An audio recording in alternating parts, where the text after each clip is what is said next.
Capítulo 4 do Nascimento. Artigo 50. Todo nascimento que ocorrer no território nacional deverá ser dado a registro no lugar em que tiver ocorrido o parto ou no lugar da residência dos pais, dentro do prazo de 15 dias, que será ampliado em até 3 meses para os lugares distantes mais de 30 quilômetros da sede do cartório. Parágrafo 1º. Quando for diverso o lugar da residência dos pais, observar-se-á a ordem contida nos itens 1º e 2º do artigo 52. Parágrafo 2º. Os índios, enquanto não integrados, não estão obrigados à inscrição do nascimento. Este poderá ser feito em livro próprio do órgão federal de assistência aos índios. Parágrafo 3º. Os menores de 21 anos e maiores de 18 anos poderão pessoalmente, isentos de multa, requerer o registro de seu nascimento. Parágrafo 4º. É facultado aos nascidos anteriormente a obrigatoriedade do registro civil requerer isentos de multa a inscrição de seu nascimento. Parágrafo 5º. Aos brasileiros nascidos no estrangeiro se aplicará o disposto neste artigo, ressalvadas as prescrições legais relativas aos consulados. Artigo 51. Os nascimentos ocorridos a bordo, quando não registrados nos termos do artigo 65, deverão ser declarados dentro de 5 dias, a contar da chegada do navio ou aeronave ao local do destino, no respectivo cartório ou consulado. Artigo 52. São obrigados a fazer declaração de nascimento primeiro o pai ou a mãe, isoladamente ou em conjunto, observado o disposto no parágrafo 2º do artigo 54, no caso de falta ou de impedimento de um dos indicados no item 1º, outro indicado que terá o prazo para declaração prorrogado por 45 dias. Terceiro, no impedimento de ambos, o parente mais próximo, sendo maior achando-se presente. Quarto, em falta ou impedimento do parente referido no número anterior ou administradores de hospitais ou os médicos e parteiras que tiverem assistido o parto. Quinto, pessoa idônea da casa em que ocorrer sendo fora da residência da mãe. Sexto, finalmente as pessoas encarregadas da guarda do menor. Parágrafo 1º. Quando o oficial tiver motivo para duvidar da declaração, poderá ir à casa do recém-nascido, verificar a sua existência ou exigir a atestação do médico ou parteira que tiver assistido o parto ou o testemunho de 2 pessoas que não forem os pais e tiverem visto o recém-nascido. Parágrafo 2º. Tratando-se de registro fora do prazo legal, o oficial, em caso de dúvida, poderá requerer ao juiz as providências que forem cabíveis para esclarecimento do fato. Parágrafo 3º. O oficial de registro civil comunicará o registro de nascimento ao Ministério da Economia e ao INSS pelo Sistema Nacional de Informações de Registro Civil, SIRC, ou por meio de que venha a substituí-lo. Artigo 53. No caso de ter a criança nascido morta ou no de ter morrido na ocasião do parto, será não obstante feito o assento com os elementos que couberem e com remissão ao do óbito. Parágrafo 1º. No caso de ter a criança nascido morta, será o registro feito no livro C auxiliar com os elementos que couberem. Parágrafo 2º. No caso da criança morrer na ocasião do parto, tendo entretanto respirado, serão feitos os 2 assentos, o do nascimento e o de óbito, com os elementos cabíveis e com remissões recíprocas. Artigo 54.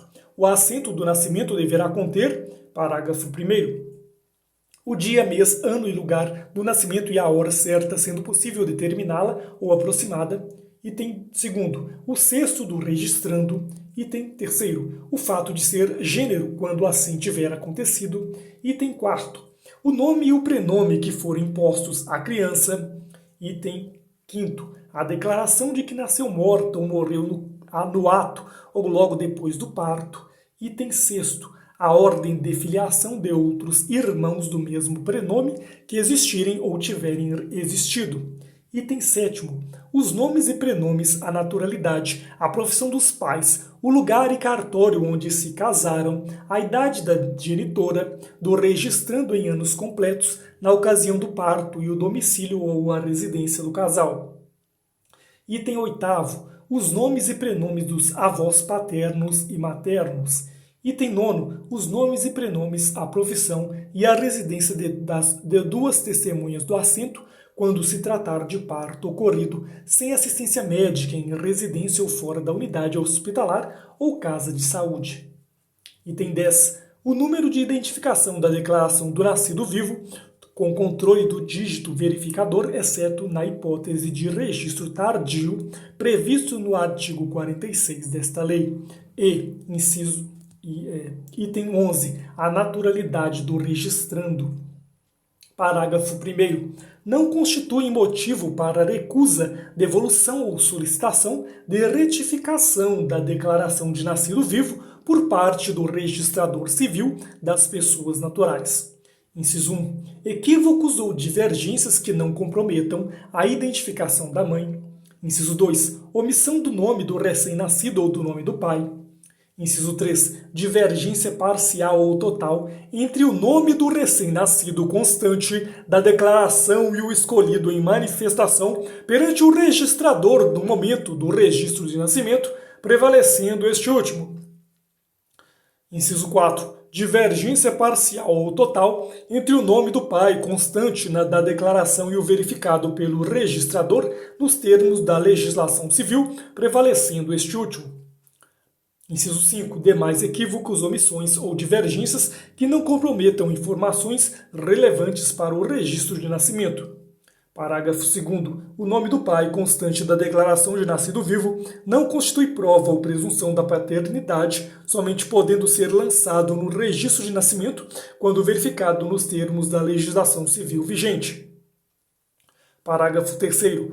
Nos nascimentos frutos de partos sem assistência de profissionais de saúde ou parteiras tradicionais, a declaração de nascido vivo será emitida pelos oficiais de registro civil que lavrarem o registro de nascimento, sempre que haja demanda das secretarias estaduais ou municipais de saúde para que realizem tais emissões. Parágrafo 4º. A naturalidade poderá ser do município em que ocorreu o nascimento ou do município de residência da mãe do registrando na data do nascimento, desde que localizado em território nacional, e a opção caberá ao declarante no ato de registro do nascimento.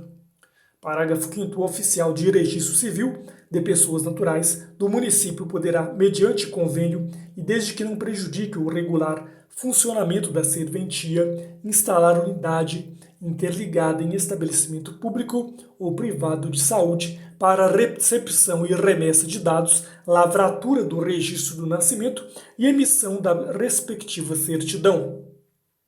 Artigo 55. Toda pessoa tem direito ao nome, nele compreendidos o prenome e o sobrenome, observado que ao prenome serão acrescidos os sobrenomes dos genitores ou de seus ascendentes, em qualquer ordem e na hipótese de acréscimo de sobrenome de ascendente que não conste das certidões apresentadas, deverão ser apresentadas as certidões necessárias para comprovar a linha ascendente. Parágrafo 1º. O oficial de registro civil não registrará prenomes suscetíveis de expor ao ridículo os seus portadores, observado que, quando os genitores não se conformarem com a recusa do oficial, este submeterá por escrito o caso à decisão do juiz competente, independentemente da cobrança de quaisquer emolumentos.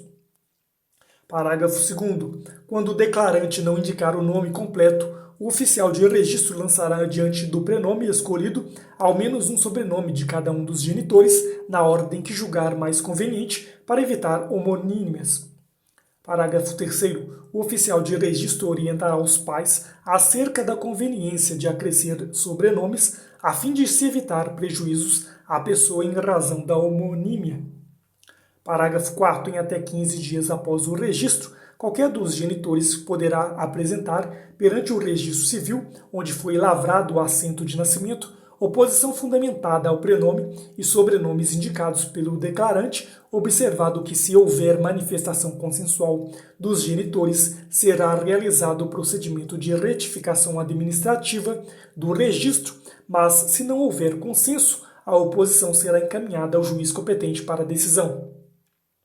Artigo 56. A pessoa registrada poderá, após ter atingido a maioridade civil, requerer pessoalmente e motivadamente a alteração de seu prenome, independentemente da decisão judicial, e a alteração será averbada e publicada em meio eletrônico. Parágrafo 1º. A alteração imotivada de prenome poderá ser feita na via extrajudicial apenas uma vez e sua desconstituição dependerá de sentença judicial. Parágrafo 2º. A averbação de alteração de prenome conterá obrigatoriamente o prenome anterior, os números de documento de identidade, de inscrição no cadastro de pessoas físicas CPF, da Secretaria Especial da Receita Federal do Brasil, de passaporte e de título de eleitor do registrado, dados esses que deverão constar expressamente de todas as certidões solicitadas. Parágrafo 3º. Finalizado o procedimento de alteração no assento, no ofício de registro civil de pessoas naturais, no qual se processou a alteração, a expensas do requerente, comunicará o ato oficialmente aos órgãos expedidores do documento, da identidade do CPF e do passaporte, bem como ao Tribunal Superior Eleitoral, preferencialmente por meio eletrônico. Parágrafo 4º. Se suspeitar de fraude, falsidade, má-fé, vício de vontade ou simulação quanto à real intenção da pessoa requerente, o oficial de registro civil, fundamentadamente, recusará a retificação. Artigo 57. A alteração posterior de sobrenomes poderá ser requerida pessoalmente perante o oficial de registro civil com a apresentação de certidões e documentos necessários e será averbada nos assentos de nascimento e casamento, independentemente de autorização judicial, a fim de, inciso 1, inclusão de sobrenomes familiares, inciso 2, inclusão ou exclusão de sobrenome do cônjuge na constância do casamento. Inciso 3, exclusão de sobrenome do ex-cônjuge após a dissolução da sociedade conjugal por qualquer de suas causas. Inciso 4, inclusão e exclusão de sobrenomes em razão de alteração das relações de filiação, inclusive para os descendentes, cônjuge ou companheiro da pessoa que teve seu estado alterado. Parágrafo 1º. Poderá também ser averbado nos mesmos termos o nome abreviado usado como firma comercial registrada ou em qualquer atividade profissional. Parágrafo 2º. Os conviventes em união estável, devidamente registrada no Registro Civil de Pessoas Naturais, poderão requerer a inclusão de sobrenome de seu companheiro a qualquer tempo, bem como alterar seus sobrenomes nas mesmas hipóteses previstas para as pessoas casadas.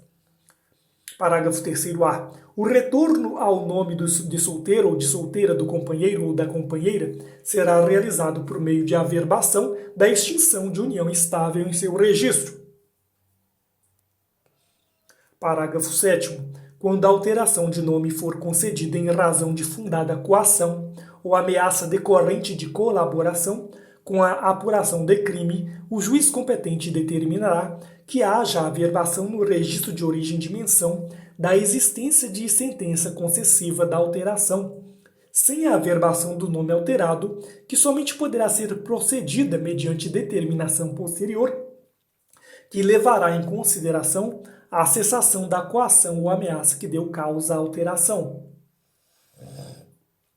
Parágrafo 8º. O enteado ou a enteada, se houver motivo justificável, poderá requerer ao oficial de registro civil que nos registros de nascimento e de casamento seja averbado o nome de família de seu padrasto ou de sua madrasta, desde que haja expressa concordância destes, sem prejuízo de seus sobrenomes de família.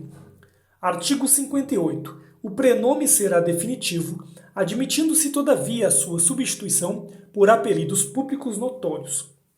Parágrafo único. A substituição do prenome será ainda admitida em razão de fundada coação ou ameaça decorrente da colaboração com a apuração de crime por determinação em sentença de juiz competente, ouvido o Ministério Público.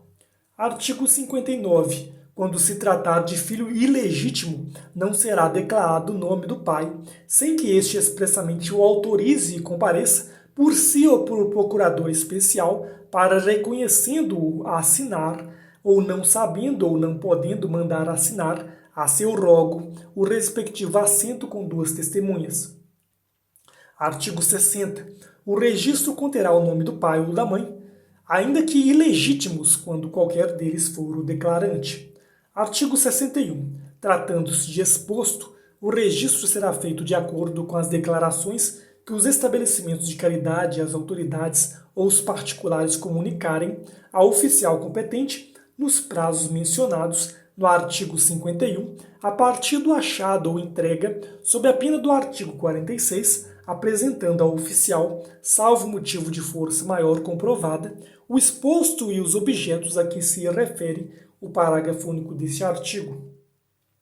Parágrafo único. Declarar-se-á o dia, mês e ano, lugar em que foi exposto, a hora em que foi encontrado e a sua idade aparente, nesse caso o envoltório, roupas e quaisquer outros objetos assinais que trouxer a criança e que possam a todo tempo fazê-la reconhecer, serão numerados, alistados e fechados em caixa lacrada e selada, com o seguinte rótulo: pertence ao exposto tal, assento de folhas do livro, e remetidos imediatamente, com uma guia em duplicata, ao juiz para serem recolhidos a lugar seguro, recebida e arquivada a duplicata, com o competente recibo do depósito, far-se-á à margem do assento a correspondente anotação.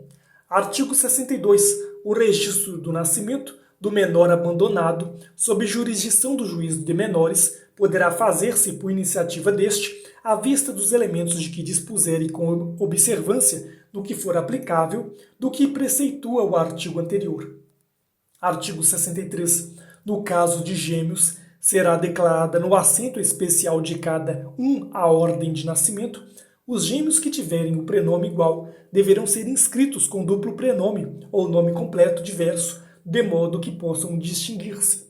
Parágrafo único. Também serão obrigados a duplo prenome ou a nome completo diverso os irmãos a que se pretender dar o mesmo prenome. Artigo 64. Os assentos de nascimento em navio brasileiro, mercante ou de guerra, serão lavrados logo que o fato se verificar, pelo modo estabelecido na legislação de marinha, devendo, porém, observar-se as disposições da presente lei. Artigo 65. No primeiro porto a que se chegar, o comandante depositará imediatamente na capitania do porto ou em sua falta, na estação fiscal ou ainda no consulado, em se tratando de porto estrangeiro, 2 cópias autenticadas dos assentos referidos no artigo anterior, uma das quais será remetida por intermédio do Ministério da Justiça ao oficial de registro para o registro no lugar de residência dos pais, ou, se não for possível descobri-lo, no primeiro ofício do Distrito Federal, uma terceira cópia será entregue pelo comandante ao interessado que, após conferência na capitania do porto, por ela poderá também promover o registro no cartório competente. Parágrafo único. Os nascimentos ocorridos a bordo de quaisquer aeronaves ou de navio estrangeiro poderão ser dados a registro pelos pais brasileiros no cartório ou consulado do local do desembarque. Artigo 66. Pode ser tomado o assento de nascimento de filho de militar ou assemelhado em livro criado pela administração militar, mediante declaração feita pelo interessado ou remetido pelo comandante da unidade, quando em campanha. Esse assento será publicado em boletim da unidade e, logo que possível, transladado por cópia autenticada, ex ofício a requerimento do interessado, para o cartório de registro civil, a que competir, ou para que o primeiro ofício do registro do Distrito Federal, quando não puder ser conhecida a residência do pai. Parágrafo único. A providência de que trata este artigo será extensiva ao assento de nascimento de filho de civil, quando, em consequência de operações de guerra, não funcionarem os cartórios locais.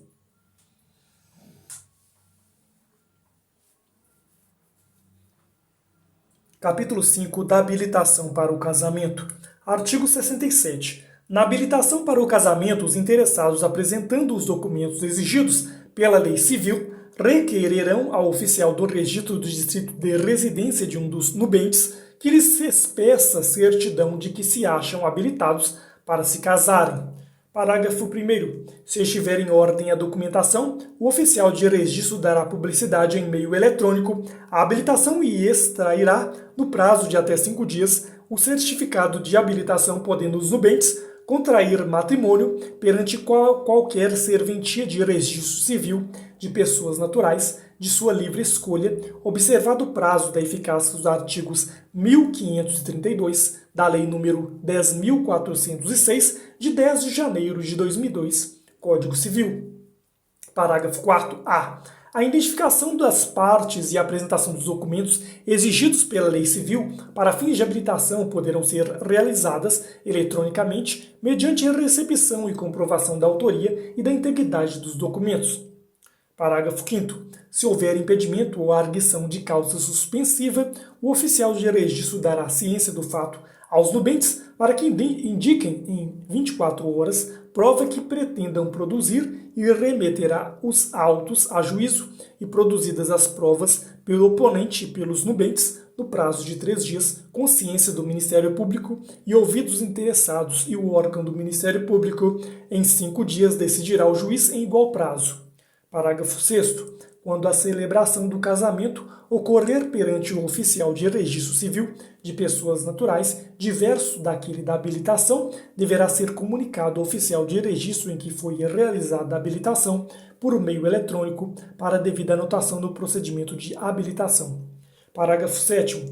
Expedido o certificado de habilitação, celebrar-se-á o casamento no dia, hora e lugar solicitados pelos nubentes e designados pelo oficial de registro. Parágrafo 8º. A celebração do casamento poderá ser realizada a requerimento dos nubentes em meio eletrônico por sistema de videoconferência em que possa verificar a livre manifestação da vontade dos contraentes. Artigo 68. Se o interessado quiser justificar fato necessário à habilitação para o casamento, deduzirá sua intenção perante o juiz competente em petição circunstanciada indicando testemunhas e apresentando documentos que comprovem as alegações. Parágrafo 1º. Ouvidas as testemunhas, se houver dentro do prazo de 5 dias com a ciência do órgão do Ministério Público, este terá o prazo de 24 horas para manifestar-se, decidindo o juiz em igual prazo sem recurso. Parágrafo 2º. Os autos da justificação serão encaminhados ao oficial do registro para serem anexados ao processo da habilitação matrimonial. Artigo 69. Para a dispensa da publicação eletrônica dos proclamas nos casos previstos em lei, os contraentes em petição dirigida ao oficial de registro deduzirão os motivos de urgência do casamento, provando o alegado no prazo de 24 horas com documentos. Parágrafo 2º. O oficial de registro, no prazo de 24 horas, com base nas provas apresentadas, poderá dispensar ou não a publicação eletrônica e caberá recurso da decisão ao juiz corregedor. Capítulo 6 do casamento. Artigo 70. Do matrimônio, logo depois de celebrado, será lavrado assento assinado pelo presidente do ato, os cônjuges, as testemunhas e o oficial sendo exarados. Item 1º. Os nomes, prenomes, nacionalidade, naturalidade, data de nascimento, profissão, domicílio e residência atual dos cônjuges. Item 2º. Os nomes, prenomes, nacionalidade, data de nascimento ou de morte, domicílio e residência atual dos pais. Item 3º. Os nomes e prenomes do cônjuge precedente à data da dissolução do casamento anterior, quando for o caso. Item 4º. A data da publicação dos proclamas e da celebração do casamento. Item 5º. A relação dos documentos apresentados ao oficial do registro. Item 6º. Os nomes, prenomes, nacionalidade, profissão, domicílio e residência atual das testemunhas. Item 7º. O regime de casamento com declaração da data e do cartório em cujas notas foi tomada a escritura antinupcial, quando o regime não for o da comunhão ou legal, que sendo conhecido será declarado expressamente. Item 8º. o nome que passa a ter a mulher em virtude do casamento. Item 9. Os nomes e as idades dos filhos havidos de matrimônio anterior ou legitimados pelo casamento. Item 10. Às margens do termo, a impressão digital do contraente, que não souber assinar o nome. Parágrafo único. As testemunhas serão pelo menos duas, não dispondo a lei de modo diverso. Artigo 70-A. A conversão da união estável em casamento deverá ser requerida pelos companheiros perante o oficial de registro civil de pessoas naturais de sua residência. Parágrafo 1º. Recebido o requerimento, será iniciado o processo de habilitação sob o mesmo rito previsto para o casamento e deverá constar dos proclamas que se trata de conversão de união estável em casamento. Parágrafo 2º. Em caso de requerimento de conversão de união estável por mandato, a procuração deverá ser pública e com prazo máximo de 30 dias. Parágrafo 3º. Se estiver em termos, o pedido será lavrado o assento da conversão da união estável em casamento, independentemente de autorização judicial, prescindindo o ato da celebração do matrimônio. Parágrafo 4º. O assento da conversão da união estável em casamento será lavrado no livro B, sem a indicação da data e das testemunhas da celebração, do nome do presidente do ato e das assinaturas dos companheiros e das testemunhas, anotando-se no respectivo termo de que se trata de conversão de união estável em casamento. Parágrafo 5º. A conversão da união estável dependerá da superação dos impedimentos legais para o casamento, sujeitando-se à adoção do regime patrimonial de bens na forma dos preceitos da lei civil. Parágrafo 6º. Não constará do assento de casamento convertido, a partir da união estável, a data do início ou período de duração desta, salvo no caso de prévio procedimento de certificação eletrônica de união estável realizado perante o oficial de registro civil. Parágrafo 7º. Se estiver em termos o pedido, o falecimento da parte no curso do processo de habilitação, não impedirá a lavratura do assento de conversão de união estável em casamento.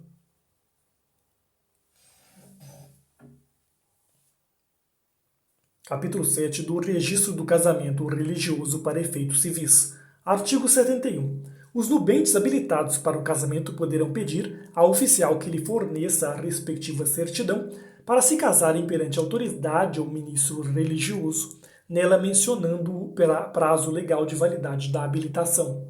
Artigo 72. O termo ou assento do casamento religioso, subscrito pela autoridade ou ministro que o celebrar, pelos nubentes e por duas testemunhas, conterá os requisitos do artigo 71, exceto o 5º. Artigo 73. No prazo de 30 dias a contar da realização, o celebrante ou qualquer interessado poderá, apresentando o assento ou termo do casamento religioso, requerer-lhe o registro oficial do cartório que expediu a certidão. Parágrafo 1º. O assento ou termo conterá a data da celebração, o lugar, o culto religioso, o nome do celebrante e sua qualidade, o cartório que expediu a habilitação, sua data, os nomes, profissões, residências, nacionalidades das testemunhas que o assinarem e os nomes dos contraentes.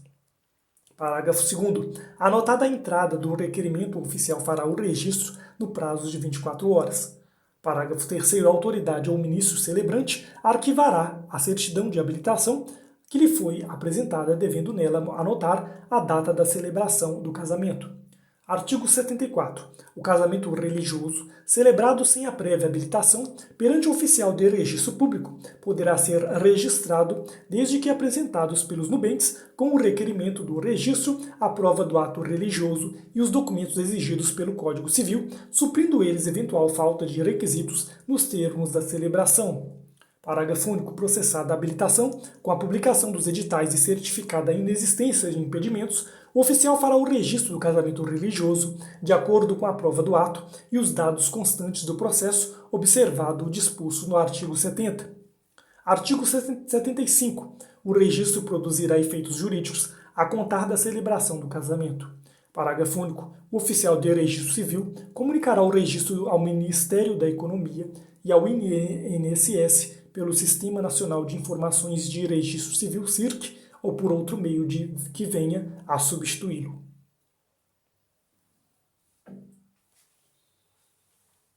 Capítulo 8 do casamento em iminente risco de vida. Artigo 76. Ocorrendo iminente risco de vida de algum dos contraentes e não sendo possível a presença da autoridade competente para presidir o ato, o casamento poderá realizar-se na presença de 6 testemunhas que comparecerão dentro de 5 dias perante a autoridade judiciária mais próxima, a fim de que sejam reduzidas a termo suas declarações. Parágrafo 1º. Não comparecendo as testemunhas, espontaneamente poderá qualquer interessado requerer a sua intimação. Parágrafo 2º. Autuadas as declarações e encaminhadas à autoridade judiciária competente, se outra for a que as tomou por termo, será ouvido o órgão do Ministério Público e se realizarão as diligências necessárias para verificar a inexistência de impedimento para o casamento. Parágrafo 3º. Ouvidos dentro em 5 dias os interessados que o requerem e o órgão do Ministério Público, o juiz decidirá em igual prazo. Parágrafo 4º. Da decisão caberá apelação com ambos os efeitos. Parágrafo 5º. Transitada em julgado a sentença, o juiz mandará registrá-la no livro de casamento.